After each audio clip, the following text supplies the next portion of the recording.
Ideal گھٹیا بھی ہو سکتا ہے، بڑھیا بھی ہو سکتا ہے، ادنا بھی ہو سکتا ہے، اعلیٰ بھی ہو سکتا ہے، نیچے کا بھی ہو سکتا ہے، اوپر کا بھی ہو سکتا ہے۔ مثلا سب سے گھٹیا آئیڈیل کیا ہے؟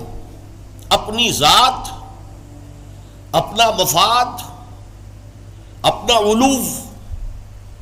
گویا کہ اس کا آئیڈیل اپنی ذات ہے، ذات کے لیے زیادہ سے زیادہ دولت، ذات کے لیے زیادہ سے زیادہ عزت، ذات کے لیے زیادہ سے زیادہ اقتدار، یہ حاصل کرنا، یہ بھی ایک مقصد ہے، یہ بھی ایک نصب العین ہے۔ یہ گویا کہ انسان اپنی شخصیت کے گرد گھوم رہا ہے، شخصیت کے گرد گھوم رہا ہے۔ نتیجہ کیا نکلے گا؟ یہ انسان کیا ہوگا؟ جھوٹا ہوگا، دغاباز ہوگا، دھوکہ دے گا، بائی ہک اور بائی کروک یہ چیزیں حاصل کرنے کی کوشش کرے گا۔ مقصد ہے دنیا میں سربلندی، جیسے کہ سورہ قصص کے آخر میں کہا گیا لا یریدون علوا فی الارض ولا فسادا، یہ زمین میں بلندی حاصل کرنا، اس سے تو فساد پیدا ہوتا ہے۔ وہ کیوں اونچا ہے، میں کیوں نہ اونچا ہو جاؤں؟ تو اپنی حریم ذات ہی کے گرد جو ہے وہ چکر لگا رہا ہے۔ تو ظاہر بات ہے کہ جو اس آئیڈیل پر ہے وہ اخلاقی اعتبار سے انتہائی گھٹیا ہوگا، اس لیے کہ قرآن کہتا ہے ان النفس لامارۃ بالسوء، نفس جو ہے وہ تو برائی ہی کا حکم دیتا ہے۔ دولت مطلوب بن گئی، مقصود بن گئی، تو بائی حق اور بائی کروک، بائی حلال اور بائی حرام، بائی جائز اور بائی ناجائز، اس لیے کہ مقصود ہے۔ لہذا گھٹیا ترین آئیڈیل ہے انسان کا اپنا نفس، گھٹیا ترین، اور اس سے پست ترین اخلاق، رذائل اخلاق اس سے وجود میں آئیں گے۔ اس سے ذرا بلند تر سطح پر، جسے ہم کہتے ہیں قوم پرستی، وطن پرستی۔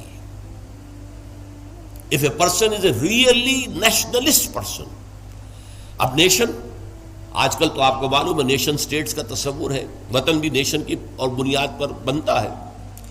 تو نیشنلزم، قوم پرست، پہلا آدمی کون تھا؟ خود پرست، وہ پرستش کر رہا تھا اپنی، خود پرست، سیلف سینٹرڈ، اس کا مطلوب و مقصود اپنی بلندی، اپنی دولت۔ لیکن یہاں اس سے ذرا بلندتر ہو گیا معاملہ، میں اپنی قوم کے لیے محنت کروں گا، قوم کی سربلندی کے لیے، قوم کی آزادی کے لیے، قوم کی عزت کو برقرار رکھنے کے لیے، اپنے وطن کے لیے کٹ بھروں گا، اپنے وطن کی آزادی کے لیے قربانیاں دوں گا۔ ایک بہتر کردار وجود میں آئے گا کہ نہیں؟ یہ شخص جو ہے اپنی قوم سے کبھی جھوٹ نہیں بولے گا، باقی دنیا سے بولے گا۔ آپ کو معلوم ہونا چاہیے ویسٹرن مورالٹی کیا ہے۔ اپنے ہاں وہ ایک بلی کے اوپر بھی ظلم ہوتا نہیں دیکھ سکتے، کسی کتے کے اوپر ظلم ہوتا نہیں دیکھ سکتے، لیکن دوسری قوموں کو ہلاک کرتے ہیں، اور وہ سمجھتے ہیں کہ ویپنز آف ماس ڈسٹرکشن ہمارا حق ہے، ہمارے پاس تو ہے، کسی اور کو نہیں ہم اچیو کرنے دیں گے۔ یہ مورالٹی ان کی، وہ اپنی قوم کے لیے ہے، کوئی جھوٹ نہیں بولے گا، دھوکہ نہیں دے گا، غداری نہیں کرے گا، اپنی قوم، اپنے وطن سے سچے ہیں۔ لیکن اس کے باہر نہ ان کی محبت ہے، وہ اپنے ہاں تو کہیں گے لو دائی نیبر ایز دائی سیلف، لیکن بقیہ قوموں کے ساتھ ان سے بڑا ظالم کوئی نہیں، انٹرنیشنل لیول پر آ کر ان سے بڑا جھوٹا، ان سے زیادہ فریبی، ان سے زیادہ دغاباز، ان سے زیادہ دھوکے دینے والا کوئی نہیں۔ لیکن پھر بھی کم سے کم اس شخص سے تو بہتر ہوا جو شخص اپنی ذات ہی کے اوپر سینٹرڈ ہے، خود پرست ہے، نفس پرست ہے۔ اس سے یقیناً ایک بلند تر آئیڈیل ہے وطن پرستی، قوم پرستی۔ یہ قوم پرستی اگر ہے تو ایسا تو نہیں ہوگا کہ قوم کے لیے ہتھیار خریدنے گئے تھے تو زبردست رشوت لے کر گھٹیا ہتھیار خرید لیا، یہ نہیں کرے گا وہ کبھی۔ ہمارے ہاں یہ بھی ہوتا ہے، اس لیے کہ ہمارے ہاں قوم پرستی ہے ہی نہیں، وطن پرستی ہے ہی نہیں۔ اس حوالے سے اب حالانکہ آپ کو معلوم ہے کہ ہتھیار جو ہے زندگی اور موت کا مسئلہ ہے، جب جنگ ہو رہی ہے اور کریٹ کھولا گیا، معلوم ہوا یہ تو استعمال کے قابل ہی نہیں ہے یہ ہتھیار جو ہے، کیا ہوگا اس وقت؟ عین موقع پر محاذ میں وہ کھولا گیا ہے باکس، اور معلوم ہوا کہ یہاں تو کچھ اور رکھا ہوا۔ لیکن لوگ ہیں جو رشوتوں کے لیے، کک بیکس کے لیے، جو بھی وہ ان کے کمیشنز ہیں، وہ گھٹیا مال لیتے ہیں، دومی مال جسے آپ کہتے ہیں۔ تو وطن پرستی یا قوم پرستی ایک نسبتاً ہائر آئیڈیل ہے، اس سے اوپر ایک اور ہے۔ یہ جو حضرات تھوڑا بہت بھی فلسفے سے شغف رکھتے ہیں ان کو معلوم ہے، ہیومنزم، انسان دوستی۔ یہ جیسے ٹالسٹائے تھا، بہت بڑا ادیب تھا روس کا، وہ ہیومنزم کا قائل تھا، انسان سے دوستی ہونی چاہیے، انسان محبوب ہونا چاہیے، تمام انسان انسان سے محبت کریں، ہیومن بینگ ایز ہیومنس، چھوڑ دیں کہ وہ ہمارے ملک کا رہنے والا ہے یا نہیں، یہ ہیومن بینگ ہے، بھول جائیں اس کو کہ وہ ہماری قوم سے اور نسل سے ہے یا نہیں، یہ ہیومن بینگ، ہیومنزم یہ ہائیسٹ فلسفی ہے۔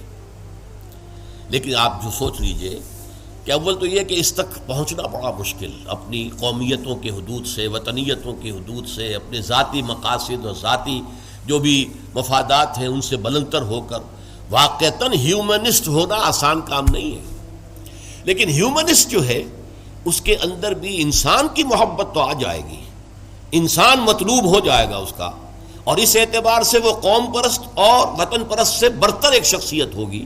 لیکن باقی کائنات، حیوانات، اس کے اندر اس کے لیے تو کوئی محبت اس کے اندر نہیں ہوگی، اس کے لیے کوئی شفقت نہیں ہوگی۔ ہیومنزم ہیومن بینگز کے لیے ہے، اس سے اوپر ایک اور ہے، اور وہ ہے کسی نظریے پر انسان کی نگاہ جم جائے، نظریہ کہ انسان کی فلاح کمیونزم میں ہے، ظلم کا خاتمہ کمیونزم میں ہوگا، لہذا اس کمیونزم کے لیے، اس کو فروغ کے لیے، اس کو عام کرنے کے لیے، اس کے پھیلانے کے لیے، لوگوں کو قائل کرنے کے لیے تن من دھن لگا رہے ہیں۔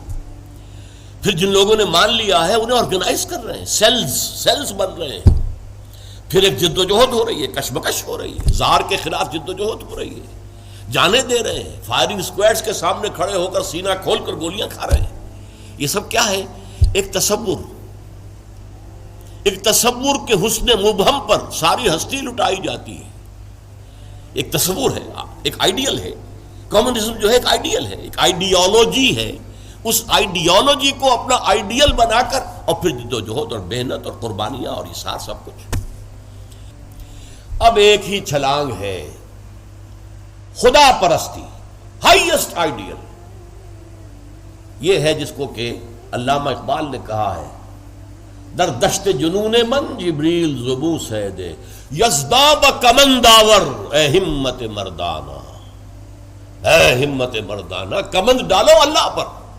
یہ اصل میں تشبیہ سمجھیے، آپ ایک اونچی فصیل پہ چڑھنا چاہتے ہیں، کمند ہوتی تھی پچھلے زمانے میں، اب کمند کو پہلے پھینکنا پڑتا ہے، آپ کا زور بازو ہونا چاہیے نا، جب تو آپ پھینکے کہ اونچا جا کر لگ جائے وہاں پر، جتنی اونچی کمند ہوگی اتنا اونچا آپ چڑھ سکیں گے، اس سے آگے تو نہیں جا سکتے۔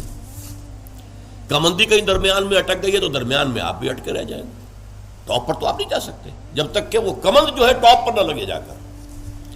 تو یوں سمجھیے کہ پہلے انسان کو اپنے ذہن سے، اپنے فکر سے، اپنی سوچ سے اپنا آئیڈیل معین کرنا ہوتا ہے۔ Who is my ideal? میرا نفس؟ نو۔ میرا وطن، میری قوم؟ No. Human beings? No. Allah, he is my ideal. اس کی محبت، اس کے ساتھ خلوص و اخلاص، اس کے لیے جد و جہد۔ اب آپ دیکھیے، کمیونسٹ کے لیے محبت ہوگی، مزدور کے لیے محبت ہوگی، اس کے اندر سرمایہ دار کے لیے نہیں ہوگی، سرمایہ دار تو دشمن ہے، اس کا تو پیٹ پھاڑیں گے ہم، لہٰذا وہ محبت اس کی پوری یونیورسل نہیں ہو سکتی۔ اللہ کو جس نے آئیڈیل بنا لیا، اللہ منزل ماں کبریاست، میری منزل، میرا آئیڈیل، میرا مقصود، میرا مطلوب، میرا محبوب حقیقی اللہ ہے، یہ ہے ہائیسٹ آئیڈیل۔ اور جو شخص اللہ کو اپنا آئیڈیل بنا لے، اپنا مقصود بنا لے، اپنا مطلوب بنا لے، اپنا محبوب بنا لے، وہ در حقیقت بلند ترین کردار ہوگا، اور اس کی مکمل مثال محمد الرسول اللہ صلی اللہ علیہ وسلم کی شخصیت ہے۔ محبوب حقیقی اللہ کے سوا کوئی نہ رہے۔ نصب العین وہی ہوتا ہے جہاں پہ نگاہ جمی ہوئی ہے، اگرچہ اس کے لیے جو محنت کر رہے ہیں وقتی طور پر آپ کا کوئی اور ہدف ہو سکتا ہے، جیسے ہم کہتے ہیں کہ اصل نصب العین تھا اسلام کو دنیا میں غالب کرنے کی جد و جہد، اس کے لیے پہلا نصب العین بن گیا پاکستان کا حصول۔ یہ دوسری بات ہے کہ ہم پاکستان کو حاصل کرنے کے بعد بھول گئے کہ کس لیے ہم نے حاصل کیا تھا، اور اسی لیے ذلیل و خوار ہے۔ انڈیا کے مقابلے میں سر اٹھا کر کھڑے ہونا ہمارے لیے ممکن نہیں ہے، سوائے اس کے کہ ایٹمک ڈیٹرنٹ جو ہے اس کا سہارا لیا ہوا ہے، اور اگر خدا نہ خواستہ میرے نزدیک تو تقدیر مبرم میں امریکہ نے یہ آپ سے چھین کر رہنا ہے، پھر کیا رہ جائے گی کچھ؟ اس حوالے سے سمجھیے. اسی لیے علامہ اقبال نے دیکھیے کہ وطن کو بھی خدا قرار دیا ہے. وطن پرستی، نفس پرستی، وطن پرستی، قوم پرستی، انسانیت پرستی، نظریہ پرستی اور خدا پرستی، یہ ٹاپ پر ہے. منزل ماں کبریاست در دشت جنون من جبریل زبوں سیدے یزداب کمن داور، اے ہمت مردانہ اپنے کمند اتنی اونچی ڈالو کہ اللہ کی ذات پر جائے، پھر اللہ کی ذات، پھر اس کمند کے ذریعے سے سیر اللہ، تقرب اللہ، رفتہ رفتہ اللہ سے قریب تر ہوتے چلے جاؤ. جیسے کہ آپ کو معلوم ہے، اگرچہ وہ آیت سجدہ ہے، جا کر ایک سجدہ کر لیجئے گا، جو سورۃ العلق جو ہے وہ ختم ہوتی ہے فَاسْجُدْ وَاقْتَرِبْ، بس سجدہ کرو اور قریب ہو جاؤ. یہ سجدہ کرنا اللہ سے قرب کا ذریعہ ہے. وَاقْتَرِبْ، قریب ہو جاؤ. اس لیے حضور نے فرمایا ہے ان اقرب ما یکون العبد الی اللہ فی السجود، انسان جو اپنے رب سے قریب ترین ہوتا ہے وہ سجدے کی حالت میں ہوتا ہے. اپنی انا ختم کر دی، اپنی انا مٹی میں ملا دی، پیشانی اللہ کے سامنے خاک پر رکھ دی. بس یہ گویا کہ جو یہ انا ہی جو ہے ہماری، یہی تو ہے در حقیقت جو ہمارے درمیان اور اللہ کے درمیان حائل ہے. اس انانیت کا امکان ختم ہوا تو پھر اللہ کے ساتھ ہمارا بہت قرب ہے. یہ ہے ضعف الطالب والمطلوب. گھٹیا آدرش ہوگا تو گھٹیا ہی شخصیت وجود میں آئے گی، اگر اعلیٰ آدرش ہوگا تو بلندتر شخصیت وجود میں آئے گی. آدرش نصب العین، مقصود، مطلوب، محبوب حقیقی اپنا نفس بھی ہو سکتا ہے، اپنی ذات بھی ہو سکتا ہے.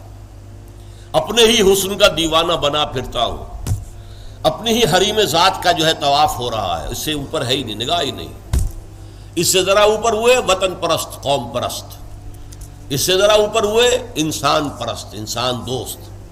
اس سے ذرا اوپر ہوئے ایک نظریہ، تصور، ایک تصور کے حسن مبہم پر کیسے ہستی لٹائی جاتی ہے، زندگی ترک آرزو کے بعد کیسے سانسوں میں ڈھالی جاتی ہے.